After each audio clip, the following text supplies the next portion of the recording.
Assalamualaikum warahmatullahi wabarakatuh. Perkenalkan, nama saya Sela Fitriana dari kelas SPS 3 jurusan S1 Perbankan Syariah, Fakultas Ekonomi dan Bisnis Islam, Universitas Islam Negeri Raden Fatah Palembang.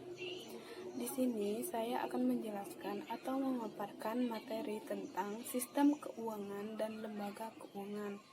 Sebelum masuk ke fungsi dan bentuk-bentuk lembaga keuangan, di sini saya akan menjelaskan dulu pengertian dari lembaga keuangan.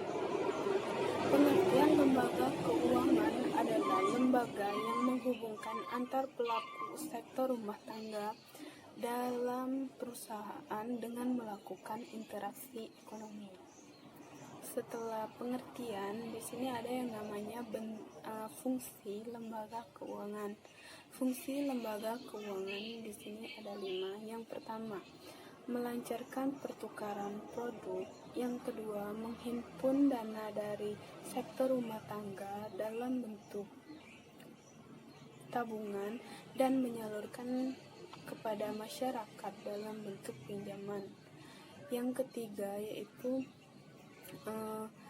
memberikan analisis dan informasi ekonomi. Yang keempat, memberikan pinjaman. Yang kelima, menciptakan dana dan memberikan likuiditas. Itu adalah fungsi lembaga keuangan. Lembaga keuangan di sini dikelompokkan menjadi 2, yaitu lembaga keuangan bank dan lembaga keuangan bukan bank. Lembaga keuangan bank adalah lembaga yang liabilitasnya berupa uang, mempunyai kemampuan menciptakan kredit, mengedarkan uang, dan menambah jumlah uang yang beredar di efek penggandaan uang. Itu adalah lembaga keuangan bank. Lembaga keuangan bank itu terdiri dari bank sentral, bank umum yaitu konven dan syariah, BPR konven dan syariah. Yang kedua yaitu lembaga keuangan bukan bank. Lembaga keuangan bukan bank adalah lembaga yang liabilitasnya tidak dapat diklasifikasikan dengan uang, menyalurkan dana kepada masyarakat terutama melalui penyertaan modal dan membiayai investasi perusahaan. Lembaga keuangan bukan bank ini misalnya pasar modal, pasar uang, pasar falas, leasing, penggadaian, asuransi, koperasi simpan pinjam, dana pensiun, dan anjak piutang. Setelah lembaga keuangan dikelompokkan menjadi 2, di sini ada yang namanya lembaga intermediasi keuangan. Lembaga keuangan ini sering disebut dengan lembaga intermediasi keuangan atau financial intermediary.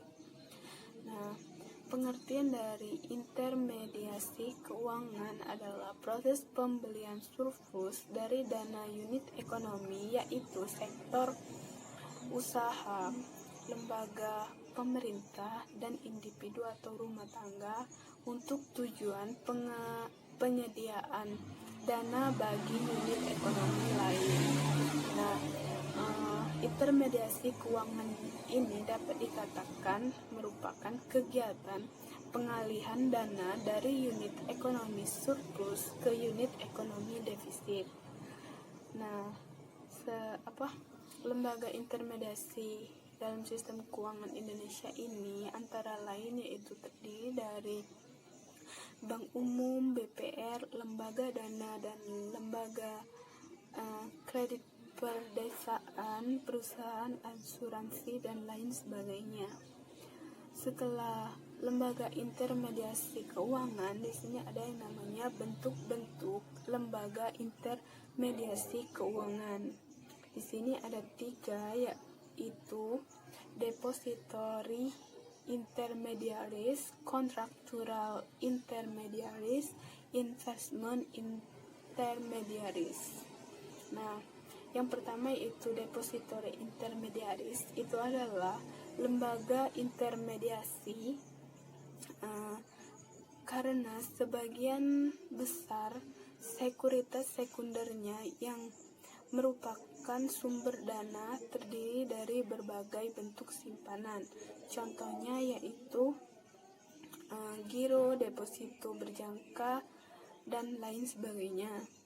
Yang kedua yaitu kontraktual intermediaries adalah lembaga yang melakukan kontrak dengan nasabahnya dalam usaha untuk mencapai atau menarik tabungan dalam perlindungan finansial terhadap timbulnya kerugian baik jiwa maupun harta. Contohnya yaitu perusahaan asuransi jiwa.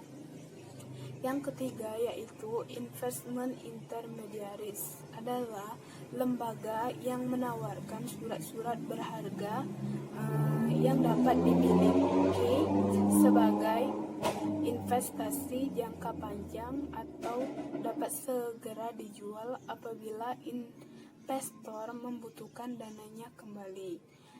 Contohnya yaitu trust funds dan sebagainya.